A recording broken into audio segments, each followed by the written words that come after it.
Okay, next up is a foreign film, and only the second one I've reviewed this year, the first being Sin Nombre, which in one word was magnificent. This one is called Summer Hours, and it's a French film starring Juliette Binoche, a fantastic actress who I've liked in many films, most recently co-starred alongside Steve Carell in Dan in Real Life, and has been nominated twice for an Oscar, once for Chocolat alongside Johnny Depp, and her Oscar-winning role in Best Supporting Actress for The English Patient.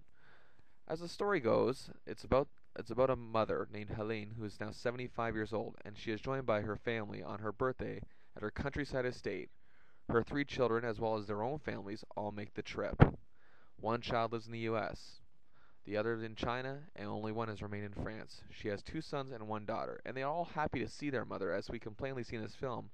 But as many movies with the whole traveling to visit the family concept do, they are eager to get back home, but not in the way we think. You see, this movie does it in a way that tells us that the lives they built elsewhere are now their comfort zone, and even coming back to their old home is stepping out of that zone. It's no longer a comfort for them. That and the fact that they are mentally aware that their mother is getting unhealthier as time goes on and she has less time. It creates a reluctance among all of them. And those are many of the things I really loved about this film.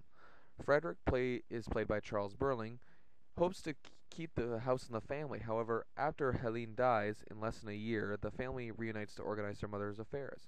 But sadly, the house cannot be of value to anyone, either, especially Adrian or Jeremy, due to the due to where they've built their other lives. This film doesn't draw conclusions for us. We had to draw it ourselves. This film is about the three siblings having to let go of parts of their lives that they've cherished for so long, and as it builds up and up and up, the understanding of these characters are something that really provokes our own thoughts and analysis. Now, what I really liked about this film is that it's not pretentious, which in the past I've accused many films, especially from France and of course other indie films and other foreign films, of being. This movie works because it challenges us as movie viewers to really use our intellect and thought. But at the same time, it does it in a way that allows us to draw these conclusions and not be some horrid mess trying to have the same meaning and really just not giving us really any conclusions that we could possibly draw, like a movie I reviewed a few weeks ago called Limits of Control.